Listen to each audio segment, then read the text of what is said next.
So HTC's newest flagship in the Indian market is not the HTC One M9, it's the M9 Plus.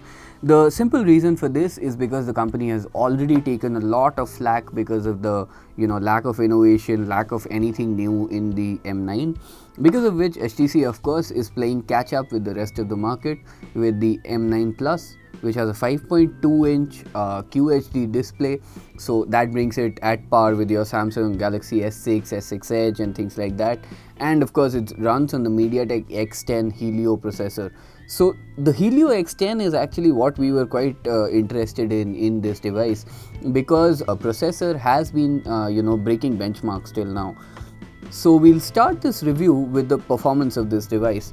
So the HTC One M9 actually is a really good performer, in the sense that the Helio X10 processor is right up there with your Snapdragons and even the Exynos for that matter. In terms of performance, you will barely see any lags on the phone.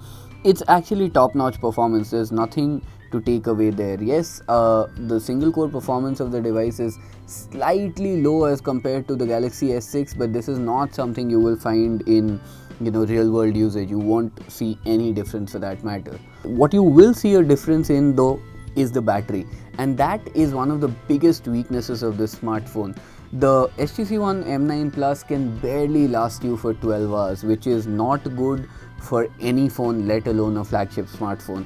Of course, it is MediaTek X10 processor combined with the 5.2-inch QHD display that is really intensive on this battery. So the battery on a regular day's usage will not last you for more than 12 hours, and that is on very light usage.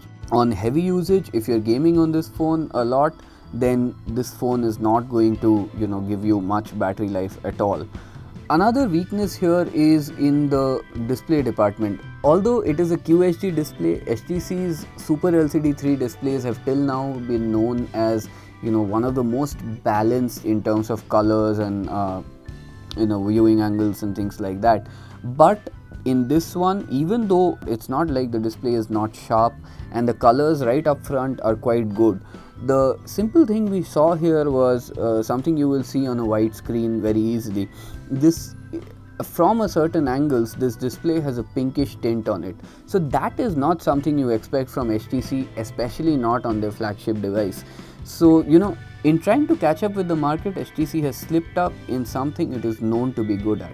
There's also the camera, HTC's duo camera on the back, and what does the company do with its UltraPixel camera? It puts it on the front of the device. The rear camera on paper is really good, and when you add the duo element to it, it sounds even better.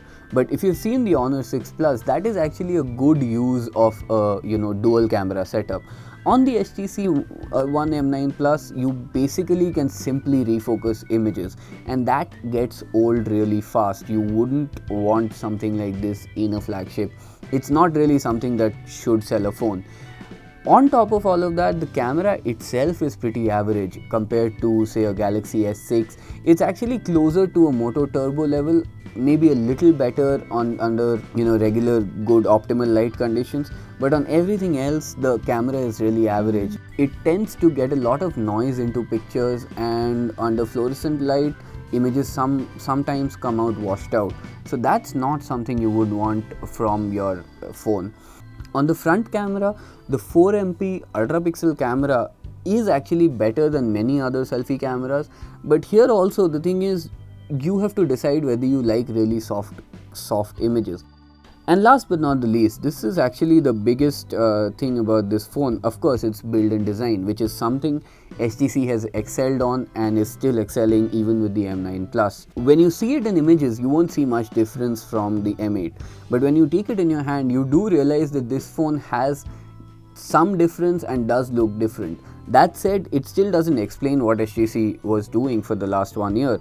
It's not a big change. It actually, because of this dual tone finish that HTC gives, it's like the front part of the device is cradled into the back. It's like putting a case on a phone, which again, it comes down to your own preference whether you like this design or not. For us, it's actually a really picture perfect design. It shoots well, it looks good, and there's nothing wrong in terms of the looks and overall build quality. Of course, the tons and tons of metal that HTC puts on its device makes it really sturdy. The one thing that we would say though is, again, in playing catch up, HTC put in a fingerprint sensor here, which is an oval fingerprint sensor, very much similar to what Samsung does. But HTC's design doesn't really allow for a single fingerprint sensor here. So what HTC has done is it has put this fingerprint sensor at the bottom, and you quite literally have to flex your finger horizontally in order to cover the sensor and for it to work properly. So that is again a design flaw, which is something you do not expect from the HTC One M9 Plus.